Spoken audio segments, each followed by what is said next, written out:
1월 9일 여섯 번째 신년 특세 창세기 1장 26절에서 28절 일터의 축복이라는 제목을 가지고 말씀을 살펴보도록 하겠습니다. 우리 한번 따라해볼까요? 일터의 축복. 저는 이랜드 사목을 되게 오래 했어요. 이랜드에서 회사 목사로 오랫동안 일을 했습니다. 참 값진 경험이었다고 생각해요. 사목을 오랫동안 하면서 느꼈던 것은 딱 하나였습니다. 우리 성도들이 참 힘들게 돈 버는구나.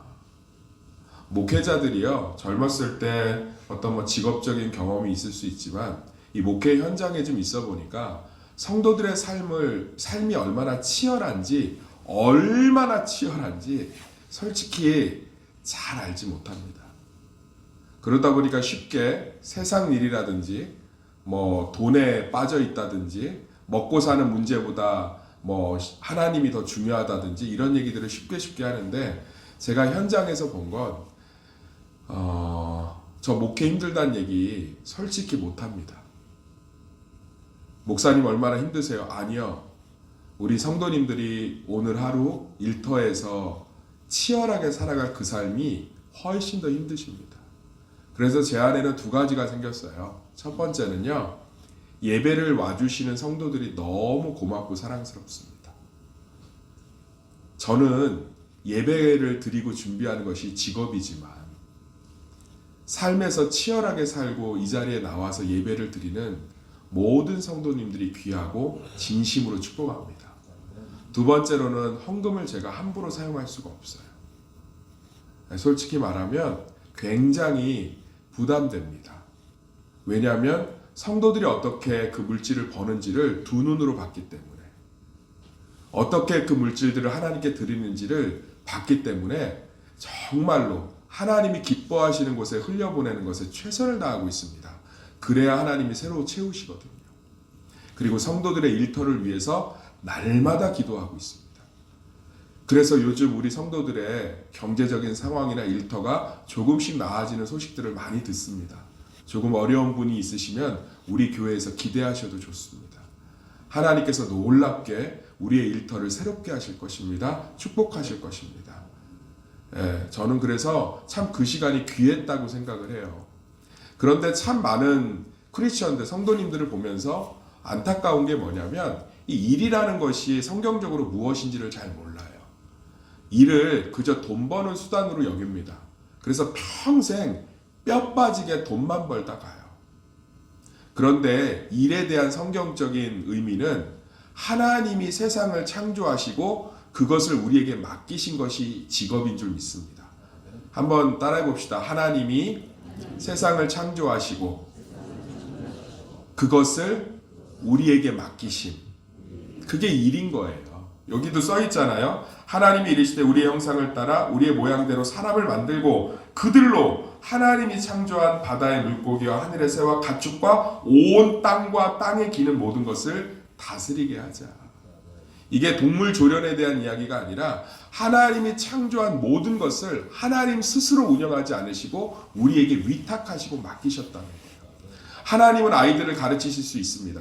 그런데 그것을 선생님에게 맡긴 거죠. 하나님은 병을 고칠 수 있습니다. 그런데 그것을 의사에게 맡긴 거예요. 그래서 저한테 목사님 기도해야 돼요, 병원 가야 돼요 라고 묻지 마세요. 병원 가십시오. 그리고 병에서 사람이 고칠 수 없는 건 하나님이 고치시는 줄 믿습니다. 병원에 가시는 거예요. 하나님이 치유할 수 있어요. 복음서에 보면 예수님께서는 감기도 고치셨습니다. 그런데 그것을 의사에게 위탁한 거예요. 하나님은 우리를 이동시킬 수 있습니다. 엘리야를 보면 정말 아합 왕보다 더 빨리 달리게 하시고 이곳에 있던 사람을 신비롭게 저곳으로 옮기시는 것들이 성경에 나와 있습니다. 무리를 걸으시기도 하고요. 그런데요, 하나님은 그것을 택시 드라이버에게 맡기신 거예요. 하나님은 그것을 비행기를 조종하는 기장에게 맡긴 겁니다. 하나님께서도 하나님의 건축을 하실 수 있어요. 예수님께서 뭐라고 했습니까? 이 성전을 헐라 3일 만에 내가 세우리라. 그런데 건축을 세우는 것을 건설업자들에게 하나님이 맡기신 거예요. 사랑하는 성도님들, 우리는 돈 벌기 위해서 일을 하는 것이 아니고요, 하나님께서 이 세상을 운영하시는 것으로 우리에게 맡기신 줄 믿습니다. 그래서 그것을 통해서 놀라운 하나님의 창조 사역에 동참하고 있는 거예요. 돈 버는 기계로 살지 않기를 간절히 소망합니다. 왜냐하면 직업의 돈은 하나님 창조 사역에 동참함으로 주어지는 하나님의 축복이지 그것이 일의 목적이 아니기 때문에 그렇습니다. 다시 한번 말씀드립니다. 우리가 남의 집 파출부를 할 수 있지요. 하나님께서는 그곳을 깨끗게 하실 수 있어요. 예수님은 채찍을 들고 성전을 정화하셨습니다. 근데 그것을 우리에게 맡기신 거예요. 그것을 통해서 하나님은 또 소득도 주심으로 우리의 삶들을 살아갈 수 있게 하십니다. 그래서 하나님의 창조 안에서 우리의 일터의 축복을 누려야 되는 줄 믿습니다. 많은 분들이 참 안타까운 게 뭐냐면 쉼도 하나의 일이라는 것들을 잘 알지 못해요. 사랑하는 성도님들, 하나님은 피곤하신 분이에요? 안 피곤하신 분이에요? 절대로 피곤하지 않으세요. 졸지도 않고 주무시지도 않아요. 그런데 6일을 창조하시고 하루는 어떻게 하셨죠? 쉬셨어요. 왜요? 피곤해서요? 아니요. 우리에게 일이라는 게 무엇인지를 보여주기 위해서. 하나님은 온 우주를 일하고 계십니다. 할렐루야. 하나님은 우리 문제 가운데 일하고 계십니다. 하나님도 일하고 계세요. 그래서 우리도 일하는 거예요. 그분의 형상대로 창조됐기 때문에. 그래서 절대로 건물주 돼서 탱자탱자 골프 치러 다니면 안 됩니다. 우리는 적절한 일들을 항상 해야 돼요. 백수는 몸에 병이 많습니다. 백수는 영혼이 피폐해집니다. 사람은 적당한 일을 해야 됩니다. 그것이 가정을 꾸리는 살림이든 무엇이든 부지런히 일을 해야 됩니다. 하나님도 일하시기 때문에 그렇습니다. 그러나 반드시 쉬셔야 됩니다. 반드시 쉬셔야 됩니다. 반드시 쉬셔야 됩니다. 하나님이 세상과 사람을 창조한 원리는 6일을 일하고 하루는 쉬는 겁니다.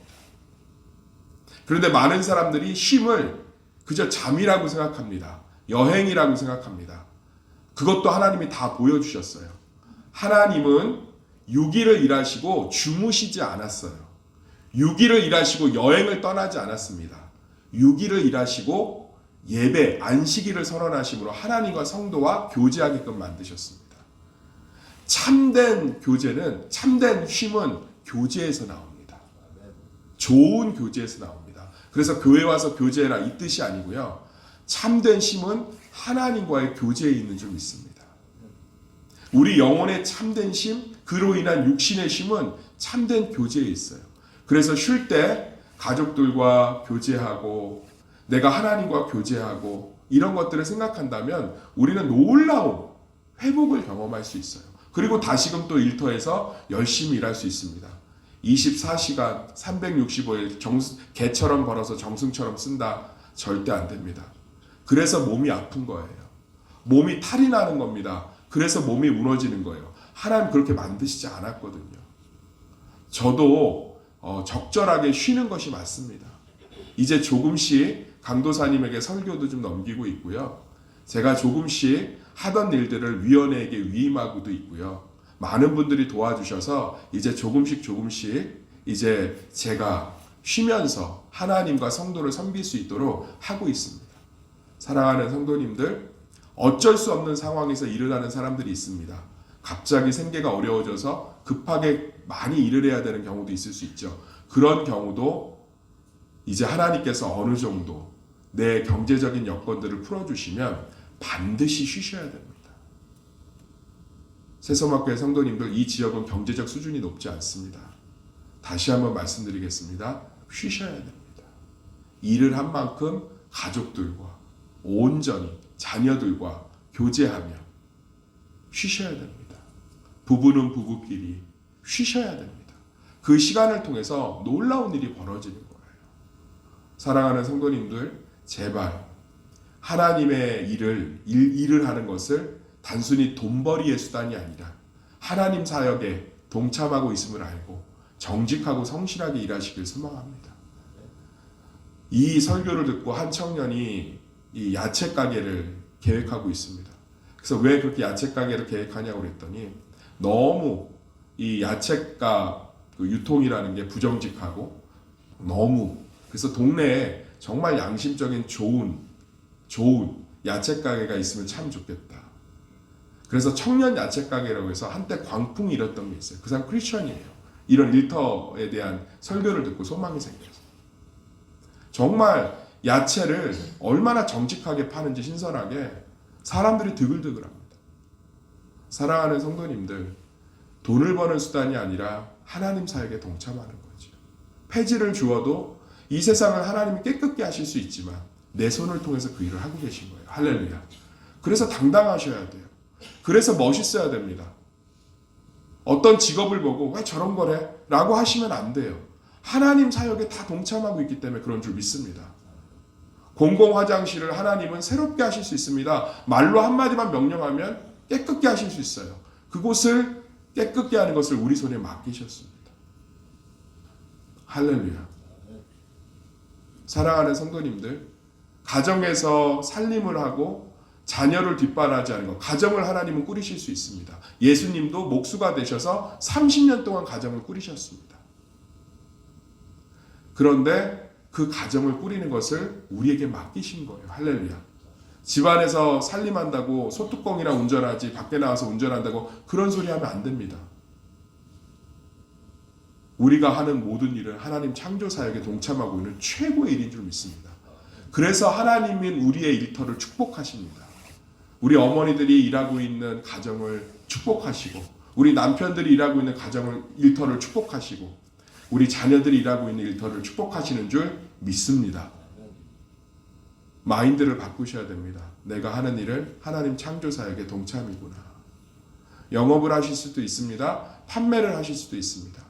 그게 하나님 창조사역의 동참입니다. 좋은 물건을, 좋은 사람들에게, 좋은 보험을, 좋은 제품을, 좋은 상품을 필요한 사람들에게 하나님이 하실 수 있습니다. 너 지금 몇 년 몇 월 많이 아플 거니까 보험 가입해라. 직접 영업하시면 최고의 영업사원이 되겠지요. 근데 그것을 우리 손에 맡기신 겁니다. 그래서 그러한 관점으로 우리의 일들을 바라보면 우리의 모든 일이 소망이 있습니다. 저는 진짜로 모든 직업에 대해 판단하지 않습니다. 왜냐하면 겉으로만 그렇다고 얘기하고 속으로는 판단하지 않는, 저는 모든 일이 하나님 창조사역의 동참이라고 생각합니다. 모든 일이. 죄를 조장하는 범죄를 빼놓고는 모든 일이 하나님의 창조사역의 동참인 줄 믿습니다. 야구선수, 축구선수를 얘기해 볼까요?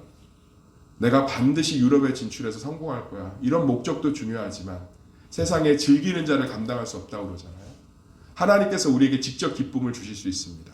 그런데 야구를 통해서, 축구를 통해서 우리에게 기쁨을 주십니다.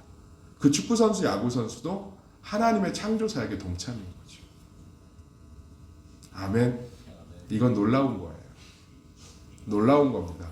그래서 저는 일터 자체가 11조를 드려야 되고 뭐를 해야 일터를 섬기면서도 하나님을 더 사랑해야, 그렇지 않아요. 이분법적 사고를 깨셔야 됩니다. 하나님도 일하셨습니다. 예수님도 33년 중에 30년을 일하셨습니다. 일은 경건입니다. 일은 소명입니다. 일은 축복입니다. 일이 예배입니다. 다만 돈을 숭배하는 일이 아니라 하나님 창조사역에 동참하는 일이 되시길 소망합니다. 일을 통해 하나님 영광 돌리라고 하니까 보너스 받으면 하나님께 영광 돌립니다. 이러면 영광 돌리는 줄 아는 게 아니에요. 일이 하나님 창조사역에 동참입니다. 돈 버는 기계가 아니라, 수단이 아니라. 그게 바로 하나님께 영광 돌리는 일인 줄 믿습니다. 그래서 저는 제가 정말 성도들을 사랑하고 돌보는 것도 일이지만 제 삶에 주어진 것들을 속에서 쉬고 회복하는 것도 하나님 창조사역의 동참이라고 생각합니다. 이런 일들이 우리 가운데 회복되어지길 간절히 소망합니다. 저는 정말 우리 성도들의 일터가 축복받을 거라고 확신합니다. 이 말씀의 기준 가운데 세워가기 시작하면 진짜로 영업이 열립니다. 진짜 일터가 축복을 받습니다. 하나님 창조사역의 동참입니다. 그리고 일을 통해서 자기 자아 성취를 좀 이루셔야 됩니다. 따라합시다. 일을 통해 자아 성취를 이룹시다. 교회에 오면 일을 통해서 자아 성취를 이룬 걸 자랑을 못해요. 승진한 것을 막 부끄러워하고요. 일을 통해서 내가 돈을 좀 더 번 것을 막 부끄러워하고요. 그냥 주님 은혜로 됐어요. 아니요. 일은 하나님의 창조사역의 동참, 신앙입니다. 그 안에 성과를 거두셨다는 건 복음이 전파된 것처럼 똑같은 하나님의 축복인 줄 믿습니다. 오늘 제가 일을 했는데 사장님이 너무 잘한다고 보너스를 주셨어요. 자랑할 만한 일입니다. 하나님 창조 사역을 너무 잘 감당하신 거예요. 사랑하는 성도님도 일을 통해서 우리 안에 자아 성취가 일어나야 됩니다. 자기 일 안에서 성취가 일어나지 못하니까 교회 내에서 성취를 이루려고 하죠. 성실히 일하시고 열심히 일하시고 정말 그 일터를 돈 버는 수단, 내가 언제까지 이것을 하고 살아야 되나가 아니라 정말 하나님이 기뻐하시는. 그래서 제발 노후를 연금으로 준비하지 마시고 노후를 적절한 일로 준비하시길 소망합니다. 소일거리도 좋고요. 가정주부들은 가정을 온전히 더 돌보는 일도 좋아요. 하나님이 내게 맡기신 일들을 꾸준히 해가는 거예요. 아멘. 그렇게 해서 평생 일하라는 뜻이 아니고요. 아주 작은 것이라도. 예를 들면 어떤 권사님은 이제 은퇴를 하시고 나서 집에서 쉬시지 않고 구연동화하는 자격증이 있더라고요. 그것을 따고 어린이집을 다니면서 동화책을 읽어주는 그런 것들을 하세요. 그런데 그것을 조금 기독교적인 색채가 있는 책들을 골라요. 그래서 복음을 간접적으로 전하십니다. 아주 아름다운 창조사역의 동참이죠. 돈을 벌지 못하지만 그것들이 필요해요. 제가 택시 자격증을 따니까 많은 분들이 목사님 목사해야지 택시하지 마세요 그러는데 아니요. 은퇴하면 택시 드라이버를 하든 제가 이렇게 하면서 하나님의 창조사역에 동참하는 걸 끝까지 하고 싶습니다. 저는 택시 드라이버나 제가 설교를 하는 것과 하는 거나 하나님의 일이라고 생각합니다. 동일하다고 생각합니다. 그래서 성도들의 삶을 세상 일을 하는 사람들하고 결코 보지 않습니다. 저와 똑같이 목회하는 하나님의 세상을 오히려 치열하게 동역하는 동역자로 보고 있습니다. 우리의 모든 일터가 축복받을 줄 믿습니다.